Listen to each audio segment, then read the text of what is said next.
네, 안녕하세요. 네, 오늘은 마태복음 7장에 대한 부분으로 오늘 말씀을 나누도록 하겠습니다. 7장은 저희 5장부터 시작된 주님의 산상수훈 내용의 마지막 부분입니다. 그래서 하나님 왕국의 통치를 받는 그런 백성들의 삶과 어떤 기준으로 저희가 살아가야 될지에 대해서 오늘 7장을 계속 보면서 살펴보도록 하겠습니다. 7장 1절은 사실 아주 유명한 장입니다. 그래서 저도 사실 저한테 많이 써야 되는데 남한테 많이 썼던 어, 기억이 새록새록 나는데 한번 같이 읽어보도록 하겠습니다. 7장 1절 시작. 네, 1절까지 감사합니다. 비판을 사실 받는 것을 좋아하는 사람은 사실 없을 것입니다. 제가 킹제임스 성경으로 보니까 그 단어 저지라는 이런 제 발음이 좋지는 않지만 그 영어 단어를 썼더라고요. 찾아보니까 판사, 명사로 하면 판사, 그리고 동사로 하면 뭐 판단하다, 뭐 심판하다라는 뜻을 가지고 있습니다. 제가 사실 공교롭게도 요번 주 월요일에 이틀 전에 제가 법원에 갈 일이 생겼습니다. 제가 뭐 죄를 지어서 간 건 아니고 그 업무 때문에 뭐 시를 대변해서 제가 그 상대방과 싸워야 되는 일이 있어서 제가 판사를 만나게 되고 변론을 하게 되었습니다. 근데 판사 앞에 서니까 되게 저도 모르게 떨리더라고요, 이게. 뭔가 왜 그럴까라고 생각을 했을 때 법원은 그 판사의 판단을 받는 곳이기 때문임을 다시 한번 생각을 해보게 되었습니다. 그래서 이처럼 누군가의 판단을 이렇게 받는다는 것은 정말 그 자체만으로 긴장이 되고 정말 사람을 위축하게 하는 힘이 있는 것 같습니다. 근데 이러한 비판을 저희는 사실 서슴 없이 특히 가까운 주변 사람들에게 하는 모습이 저희가 자주 보게 됩니다.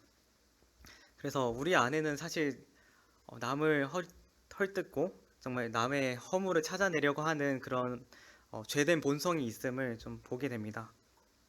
물론 저희의 죄는 사실 하나님과 저희가 연합함으로 말미암아 죄에 대해서 죽은 존재입니다. 그 로마서 6장 3절 보시면 제가 읽도록 하겠습니다.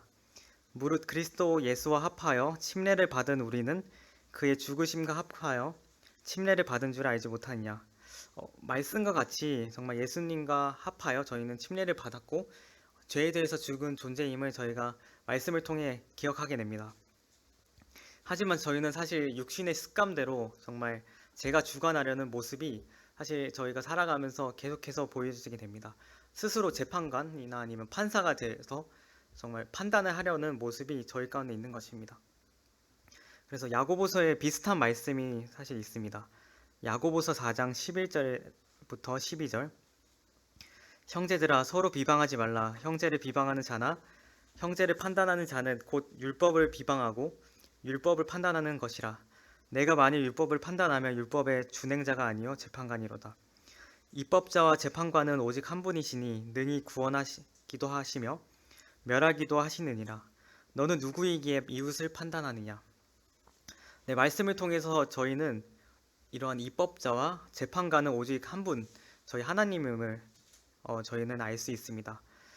그래서 이러한 말씀을 봤을 때 저희는 말씀을 봄에도 불구하고 저희 자신이 정말 옳다고 생각하고 주님의 말씀과 떨어져 있지만 옳다고 생각하는 부분이 있다면 저희에게 정말 그것은 큰 교만이고 정말 죽은 몸의 습관대로 행하는 것일 것입니다. 그래서 주님은 그러한 이들을 향해 마태복음 7장 3절을 보시면 어찌하여 형제의 눈 속에 있는 티는 보고 내 눈 속에 있는 들보는 깨닫지 못하느냐라고 말을 하고 있습니다. 너 안에 있는 들보를 먼저 깨달으라는 것입니다. 근데 왜 말씀과 같이 근데 저희는 정말 남의 눈에 있는 티가 너무나 크게 보일까요? 제가 묵상한 바로는 그 말씀과 같이 내 눈에 들보가 껴있기 때문이라고 저는 생각을 하게 되었습니다.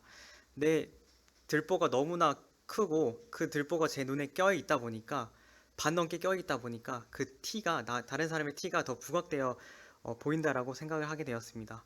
그래서 마치 그 색안경을 꼈을 때 그 색안경의 색깔처럼 저희가 그 판단을 하고 옳게 된 판단을 하지 못하는 것입니다. 혹시 대들보로 사실 뭐 말씀을 드리면 다들 아실 것 같습니다. 뭐 창경궁이나 뭐 이런 데 가시면 큰 대들보가 있는 것을 볼 수가 있는데요. 정말 사실 대들보가 저희 눈에 들어갈 수는 없을 것입니다. 정말 저희는 이런 큰 대들보와 같은 죄를 저희는 탕감을 받은 저희는 죄인입니다.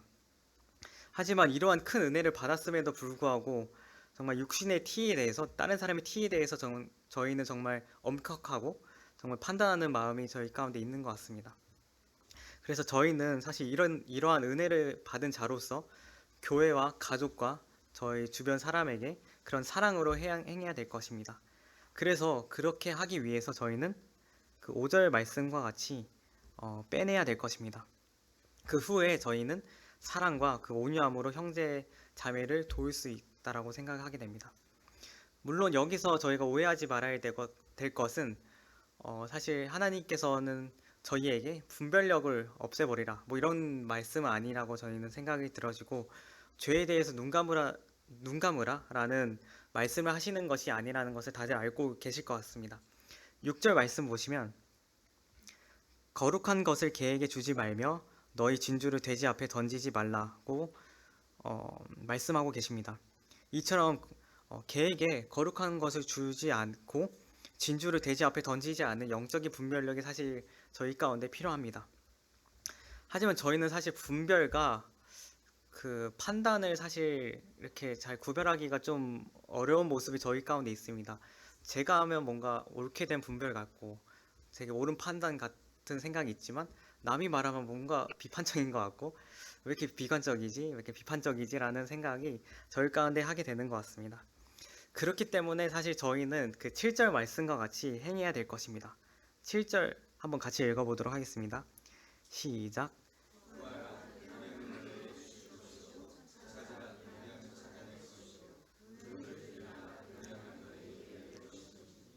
네, 그 이게 이어지는 말씀이라고 저는 생각이 들어졌습니다. 저희가 어떤 판단이 들지 않을 때 정말 저희는 하나님께 먼저 구하고 찾으라는 것입니다. 사실 산상수훈의 지금까지 말씀들을 들어보면 비판하지 말라 아니면 외식하지 말라라는 주님의 이런 명령들이 있습니다. 근데 사실 그런 명령들을 저희가 지키기 사실 어려울 때가 많습니다. 그렇기 때문에 저희는 7절 말씀과 같이 먼저 구하고 찾고 문을 두드리는 것이 너무나 중요하다고 생각하게 됩니다. 근데 저희의 모습을 사실 보면 점차 영적인 헝그리 정신이라고 해야 되나요? 뭐 그런 영적인 배고픔이 사실 좀 없어지게 됨을 사실 보게 됩니다. 사실 뭐 제가 뭐 초등학교 때부터 지금까지 커온 것을 봤을 때 정말 지금은 너무 부유해진 것 같습니다. 사실 먹고 싶은 것도 언제나 먹을 수 있고 사실 원하는 것을 어, 뭐 어떻게 해서든 조금씩 모아서 살 수 있는 그러한 부유해진 시대에 저희가 살고 있습니다. 근데 이런 물질적인 풍요가 사실 저희의 영적인 풍요로 이어지지는 않는 것 같습니다.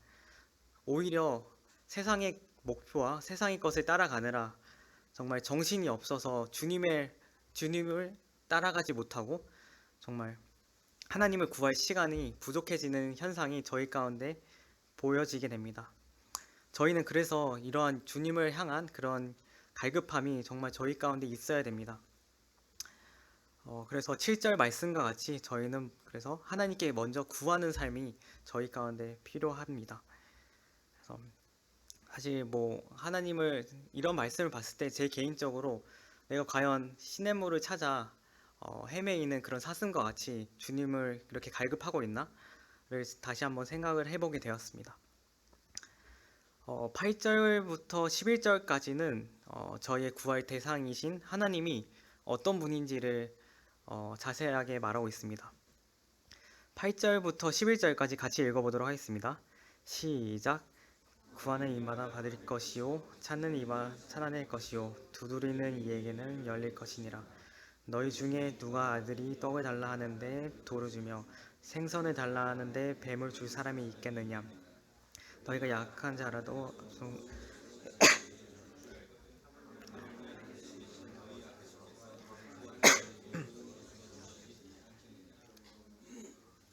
네, 감사합니다. 말씀을 통해서 보면 하나님은 사실 떡을 달라 할 때 돌을 주시거나 생선을 원할 때 뱀을 주시는 그런 속이시는 하나님이거나 아니면 저희를 시험하시는 하나님이 아니라는 것입니다. 오히려 11절과 같이 하나님은 구하는 자에게 언제나 좋은 것, 저희가 생각했던 것보다 더 좋은 것을 주시는 선한 하나님 아버지라는 것입니다. 그렇다면 저희는 사실 기도를 저희는 자주 합니다. 근데 왜 내가 기도한 것들이 왜 이루어지지 않을까라는 저희가 반문이 들 때도 너무나 많습니다. 그럴 때 저희는 11절의 말씀을 봐야 될 것 같습니다. 11절 말씀을 보시면 그 응답의 주도권이 결국 내 자신이 아니라 하늘에 계신 아버지께 있다라는 것을 저희는 볼 수 있습니다. 말씀에 내가 원하는 것을 다 이루어질 거라는 그런 지니 요술램프 같은 그런 하나님은 적혀져 있지 않습니다. 사실 그분은 저희보다 더 저희를 아시기 때문에 저희가 구한 것 이상 저 선한 길을 저희에게 예비하시는 것입니다. 이러한 것들을 봤을 때 요셉의 이야기가 저는 좀 개인적으로 떠올랐습니다. 종으로 팔려가고 그 다음에 감옥에 갇혀 있을 때 사실 그것이 요셉 자체에게는 선한 길이라고 생각을 할 수가 없었을 것입니다. 하지만 그를 통해서 이스라엘을 구원하게 하는 그런 주님의 선한 뜻을 추후에 저희는 발견하게 됩니다. 이와 마찬가지라고 생각을 하게 됩니다. 이렇기 때문에 저희의 판단과 저희의 그런 판단의 기준이 바로 주님께 있음을 저희는 먼저 믿음으로 알 필요가 있다라고 생각을 하게 됩니다. 그리고 이 지점에서 12절 황금률이라고 말하는 그런 말씀이랑 이렇게 연결이 되어집니다. 그러므로 무엇이든지 남에게 대접을 받고자 하는 대로 너희도 남을 대접하라. 이것이 율법이요 선지자니라. 이렇게 7절부터 이어서 해석을 하자면 정말 너희가 대접받기를 바라는 대로 다른 사람을 대접하라. 그런데 하나님께서 우리에게 은혜로 정말 우리를 뭐 대접이라고 말하기엔 좀 그러니까 베푸셨듯이 정말 저희 또한 은혜를 베풀라라고 주님께서는 말씀하시는 겁니다. 저희가 그분의 자비함과 그런 선하심을 저희 조건 없이 받았으므로 그러므로 저희는 그와 같이 행하라는 말씀입니다. 그래서 12절을 정말 남에게를 하나님에게로라고 바꾸니까 좀 저희는 의미가 새롭더라고요. 정말 하나님께 대접받고자 하면 저희도 정말 그러한 대접을 베푸는 것이 맞다라고 정말 생각이 들어지는 말씀이었던 것 같습니다. 그래서 정말 저희가 영적으로 굶주리고 정말 문을 두드리고 주님께 하나님께 나아가 영적인 정말 배부름을 얻은 사람이라면 정말 저희가 남을 판단하고 정죄하는 것이 아니라 정말 제가 하나님께 대접을 받고 싶은 대로 정말 용서와 긍휼의 마음을 가지며 그 사람에게 대접하고 표현을 할 거라고 생각을 하게 됩니다. 이러한 것들이 정말 저희에게 정말 산상수훈을 지킬 수 있는 말씀이라고 생각을 하게 됩니다. 저희가 먼저 6장에서 봤듯이 먼저 그의 나라와 그의 의를 구하는 삶, 저희가 주님을 찾고 문을 두드리고 구하는 삶이야말로 정말 주님의 왕국의 백성으로서 합당한 삶을 살 수 있는 길이라고 생각이 들어졌습니다. 그래서 7장 12절까지로 저희가 산상수훈의 내용이 마치게 되면서 13절부터는 산상수훈의 내용을 어떻게 저희가 적용할 건지, 어떻게 해서 우리가 선택을 할 건지에 대한 내용이 4가지 정도의 경고로 이렇게 나오게 됩니다. 첫 번째 경고는 그 13절과 14절에 나옵니다. 좁은 문으로 들어가라. 멸망으로 인도하는 문은 크고 그 길이 넓어 그리로 들어가는 자가 많고 생명으로 인도하는 문은 좁고 길이 협착하여 찾는 자가 적음이라. 말씀 보시면 좁은 문과 큰 문, 그리고 생명으로 인도하는 문과 멸망으로 인도하는 그런 문을 대조하면서 말씀하고 있습니다. 근데 넓은 문은 사실 어떤 길인지 다들 잘 아실 것 같습니다. 세상의 가치관에 따라 그냥 흘러가는 대로 사는 삶일 것이고, 또한 누구나 그 길을 가기 때문에 그 안에 있으면 안심이 되고 정말 특별한 노력이나 헌신이 필요 없을 것 같다라는 생각이 들 겁니다. 하지만 예수님께서는 그 길의 끝은 멸망이라고 말씀하고 있습니다. 저희가 반면에 좁은 성경에 이렇게 표현하고 있습니다. 협착하여 찾는 이가 적다라고 말하고 있습니다. 사실 이 문으로 들어가는 길은 사실 저절로 들어가는 게 아니라는 것입니다. 말씀을 통해서 보시면 찾아야만 비로소 보이는 길임을 저희는 알 수 있습니다. 세상의 넓은 길을 거슬러 올라가야지만, 또한 불편한 그 속에서 찾아야지만 찾을 수 있는 길이라는 것입니다. 저희가 하지만 이런 길을 선택한 이유가 무엇이겠습니까? 바로 그 끝은 생명임을 저희가 알기 때문입니다. 그래서 이 좁은 문은 사실 성경에 정확하게 표현하고 있습니다. 요한복음 14장 6절 보시면, 내가 곧 길이요 진리요 생명이니 나로 말미암지 않고는 아버지께로 올 자가 없느니라 라고, 좁은 문은 바로 예수님을 임임을 말씀하고 있습니다.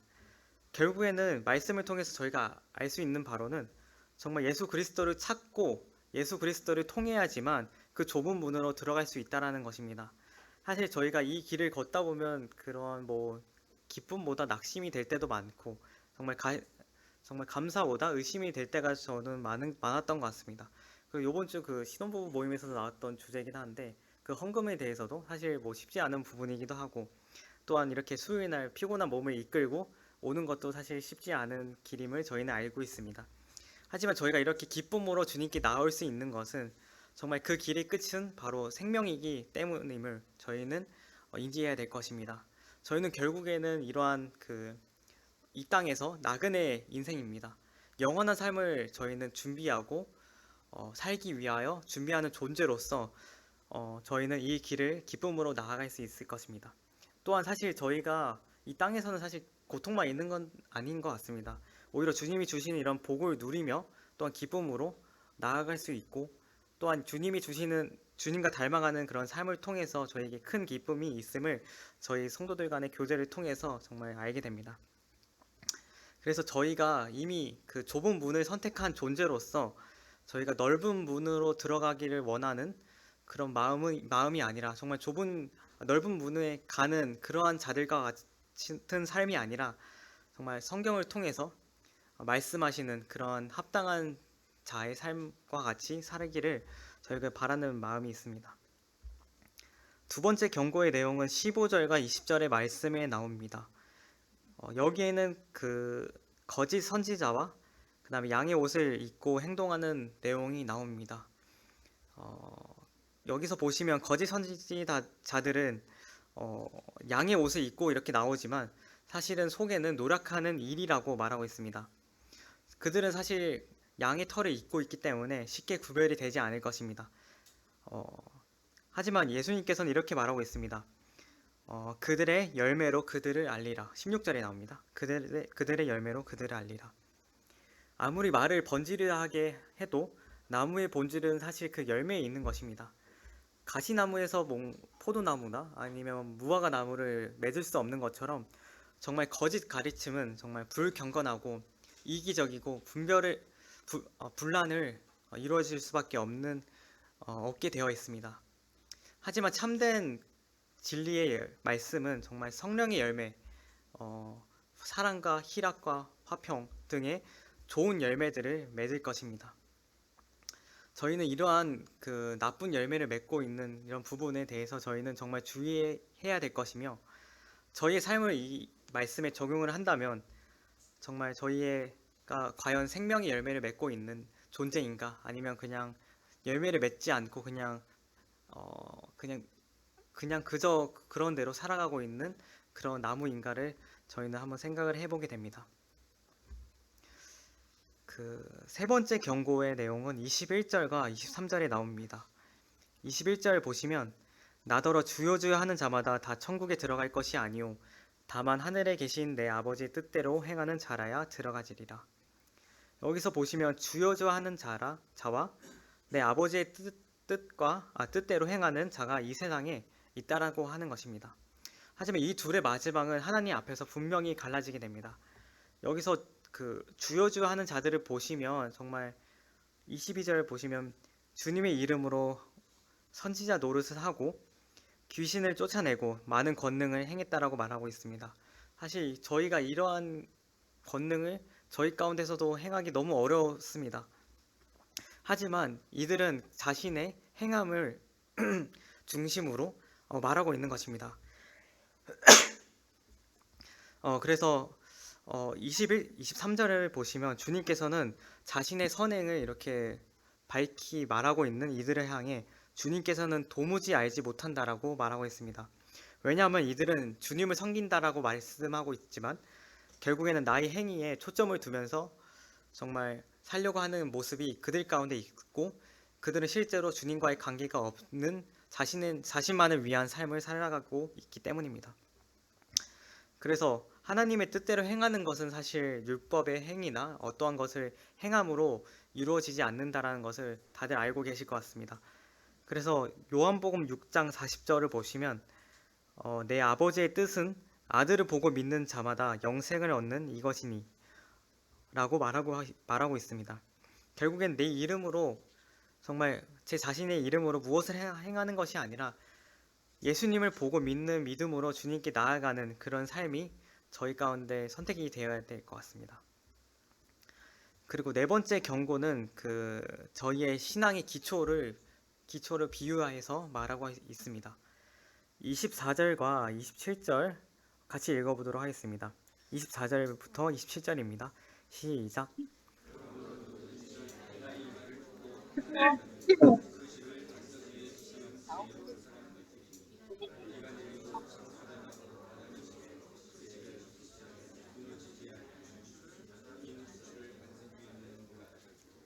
이 말을 듣고 행하지 아니한 자는 그 집을 모를 위에 지은 어리석은 사람 같으니 비가 내리고 창수가 나고 바람이 불어 그 집에 부딪히되 무너져 그 무너짐이 심하니라. 여기서 24절과 26절의 말씀을 보시면 사실 놀랍게도 이 둘의 공통점이 생각보다 많습니다. 두 사람 모두 예수님의 말씀을 들었다라고 말하고 있습니다. 그리고 둘 다 자신의 집을 짓는 이런 수고가 있음을 저희는 말씀을 통해 보게 됩니다. 여기서 보면 어리석은 사람은 사실 게으른 사람이 아닌 것 같습니다. 그 역시 정말 자신의 집을 열심히 짓고 있는 것입니다. 하지만 이들의 차이는 결국 행함에서 이렇게 저희가 벌어지게 됩니다. 또한 그 행함은 집의 기초인 주춧돌을 어디에 놓느냐의 문제로 저희가 갈라지게 됩니다. 누가복음 6장 내용이 사실 더 지혜로운 건축자에 대한 내용으로 더욱더 생생하게 보여져서 제가 한번 같이 읽어보도록 하겠습니다. 누가복음 6장 48절입니다. 집을 짓되 깊이 파고 주추를 반석 위에 놓은 사람과 같으니. 여기 말씀을 보시면 마태복음과 다른 점이 깊이 팠다라고 이렇게 적혀져 있습니다. 그냥 땅 위에 집을 두는 것이 아니라, 그냥 바위 위에 그냥 올려놓는 것이 아니라, 결국에는 그 반석 위를 찾기 위해 깊이 파는 자가 지혜로운 자라는 것입니다. 그래서 저희가 그냥 저희 감정이나 세상의 가치관, 흔들리는 모래와 같은 가치관에 저희가 두는 것이 아니라 그런 것들을 다 떨쳐버리고 그 밑에 있는 반석을 저희는 찾아야 되는 것입니다. 이 반석은 사실 성경에서 말씀하고 있습니다. 고린도전서 10장에 잘 나와 있는데요. 그 반석은 곧 그리스도신이라는 말씀이 나옵니다. 그래서 나의 노력이나 저희의 그러한 어떠한 것에서 기초로 하는 것이 아니라 정말 깊이 파는 순종함으로 저희는 그런 반석 대신 예수님의 위에 저희는 흔들리지 않는 그런 기초를 저희는 세워야 될 것 같습니다. 사실 평소에는 두 집의 차이가 사실 막 크게 나타나지 않습니다. 두 집 모두 완성이 되어 있음을 볼 수 있습니다. 하지만 27절 말씀과 같이 비가 내리고 창수가 나고 바람이 불어 라는 내용처럼 정말 저희 가운데 정말 어려움이 있고 아픔의 어려움이나 아니면 경제적인 거나 아니면 여러 가지 어려움이 있을 수 있을 것 같습니다. 그럴 때 저희의 그런 신앙의 성숙도가 판별이 난다라고 생각이 들어집니다. 이런 말씀을 봤을 때 저희는 저희의 신앙의 기초가 어디인지 다시 한번 생각을 해보면 좋을 것 같습니다. 그냥 주일마다 그냥 예배나 말씀을 그저 들으러 오는 존재인지, 아니면 저희가 주님의 말씀을 깊이 파서 정말 흔들리지 않는 반석 위에 세우려고 하는 그런 순종함이 저희 가운데 있는지 저희 마음가짐을 다시 한번 생각을 해보게 됩니다. 그래서 이제 말씀을 마무리하자면 정말 마태복음 5장부터 7장까지 정말 주님의 산상수훈의 놀라운 말씀이 있습니다. 정말 복이 있는 사람과 정말 외식하지 않는 자, 그리고 판단하지 않는, 비판하지 않는 자, 뭐 여러 가지 이런 하나님의 왕국의 백성으로서의 삶을 주님께서는 여러 가지로 말씀하고 있습니다. 하지만 저희가 이러한 삶을 살기 위해서는 정말 저희가 중간부에 봤듯이 정말 영적인 배고픔이, 저희 영적인 추구함이 저희 가운데 꼭 필요함을 저희가 보게 됩니다. 저희가 정말 그러한 갈급함, 저희가 하나님의 왕국의 백성으로서의 갈급함이 저희 가운데 있다라고 하면 저희는 주저함 없이 정말 주님께 나아가고 문을 두드리고 주님께 찾는 그러한 삶을 저희는 살아야 될 것입니다. 네, 이상으로 저희 말씀을 마치도록 하겠습니다.